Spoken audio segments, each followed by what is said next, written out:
Today is about detaching, and detaching is not about not owning your feelings or not owning anything. It's about making sure that nothing owns you.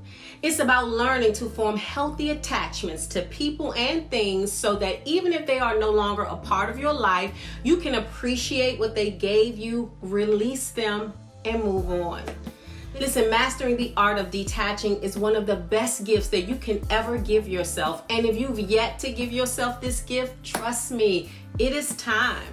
Now, detaching can be easier said than done because once you latch on and set your heart on something, it can be difficult to let it go. And if this is you, if you are struggling to detach from a loss you didn't want or anticipate, this video is for you.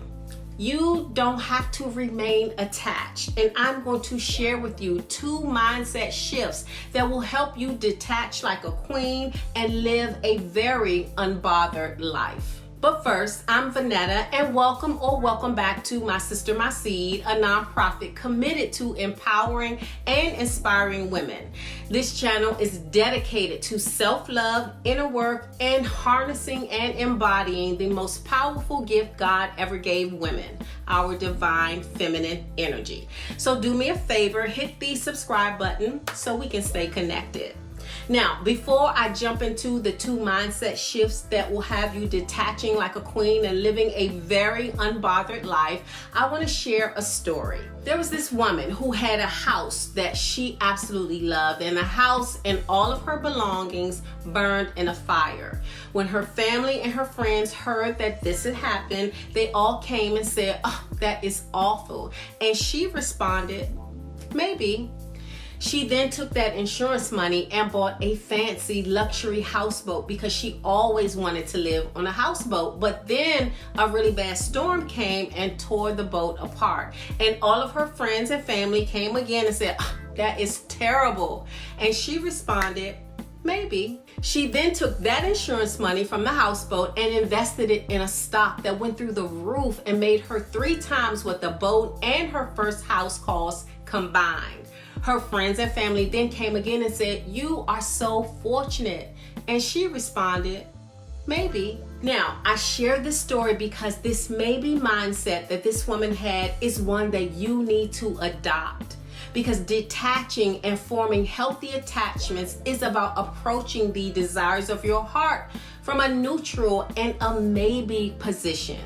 It's about wanting your desired outcome, but also accepting that there is a high probability that the outcome that you desire may be drastically different from the outcome that you get, and being just as okay with the actual outcome as you are with the desired outcome. And when you adopt this position, what it means is that at the core of your belief, you trust that even when things that you don't want to happen in your life do happen, they still work for your good. And when this becomes your core belief, you will never again have a problem letting go or loosely attaching to whatever enters and exits your life. Now, for me, adopting this mindset is one of the best gifts that I ever gave myself because I was once, in all transparency, a woman who attached very easily and often to people and things. You see, unhealthy attaching was something that was passed down to me through my DNA. I watched my mother exhibit this behavior and I saw it in other family members as well. So I know it's a generational pattern that inevitably became a part of my personal programming. And so for me, breaking the generational pattern began when I adopted the maybe mindset and began taking a neutral position on things and people that entered my life. I learned to enjoy the thing or the person, appreciate what they brought to my life, but attach only in a healthy way that if the person or the thing no longer was enjoyable or no longer served me, I could easily detach. This is what healthy attachment is. It's about knowing that you are whole and complete regardless of what enters and exits your life. And this is how you move from being attached to being loosely attached to being detached. And that is the goal. See, when you adopt this maybe mindset, even if you get an outcome that you don't want, you know it's okay to detach, because again, your core belief is that all things work for your good, even when it doesn't feel like it. See, when you adopt this mindset, all of your eggs are not in one basket. You believe there are several baskets with lots of eggs available to you. And this leads me to the second mindset that you need to adopt, which is the this or better mindset. This is the mindset that believes that you're going to either get this thing that you have now, or you will get something better. And it reminds me of a personal story, because I remember when I was looking for a luxury condo at the National Harbor in Maryland, where I used to live. I remember my realtor showing me this one condo that I had my heart set on, and it was nice, and I just wanted to live at the National Harbor so badly that I was willing to forego and settle on some of the amenities that I wanted. But the condo fell through and I didn't get it. And I was heartbroken.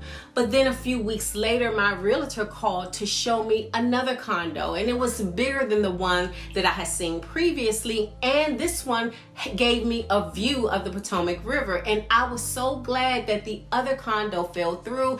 And this is where this mindset of this or better became real for me. And this is where your faith and your belief in God and your belief in the fact that God will withhold no good thing from you should kick in. Because your Creator desires to bless you and desires that you prosper. So you put yourself in a win-win situation when you refuse to attach to specific outcomes. Because when one door closes, it means a bigger and better door is available to you. Now, I get that our emotions get involved, and these mindsets are not just a cakewalk or a walk in the park, because we are hardwired for emotional connection, which makes detaching emotionally difficult. So when it comes to emotional detaching, it may hurt. It may be painful. So what you need to do is give yourself permission to grieve the loss. And this means to feel your feelings, feel your emotions, the hurt and the pain, but without giving into suffering and allowing suffering to take over. Listen, it is perfectly fine to feel what you feel and to own your feelings. And I would say that you must do this. You must feel your feelings if you want to heal them. But what you mustn't do is give into them and embody them and allow them to consume you. When you allow your emotions to consume you, you become a victim. And this puts you at the mercy of other people or your circumstances. Being a victim means you also give your power away, even the power to heal. And please understand that you do have the power to heal yourself emotionally, but you can't be powerful and a victim at the same time. So choose to be the one with power, because that's who you are. Listen, when it comes to emotional detachment, especially in dating, what helps you is remaining your own person and not losing yourself in relationships. Because the moment that you do, you invite suffering, you invite dependency and unhealthy attachments. You have to be self-reliant in terms of your happiness and your peace and your joy when it comes to relationships. Because relationships should only add to what's already inside of you. They should complement what's in you. Relationships cannot bring you those things. It can't bring you happiness, peace, and joy. You must cultivate those things within yourself. Listen, nothing outside of you can bring you joy and happiness and peace. That's an inside job. And the moment you relinquish that responsibility to someone else, you are abandoning yourself and you are setting yourself up. So when a relationship begins to disturb your peace, you must go back to what I said earlier, to appreciating what the relationship gave you, what it taught you, release it, and then move on.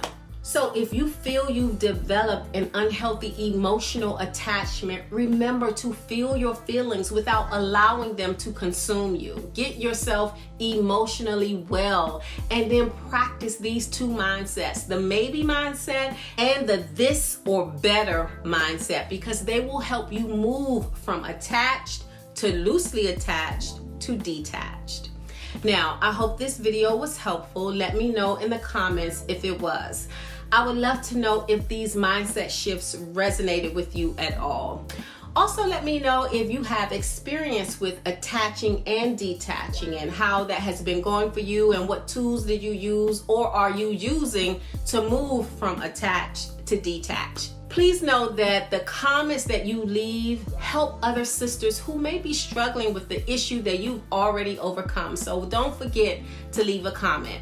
Now, do me one last favor. Share this video and this channel with another woman who may need this kind of support.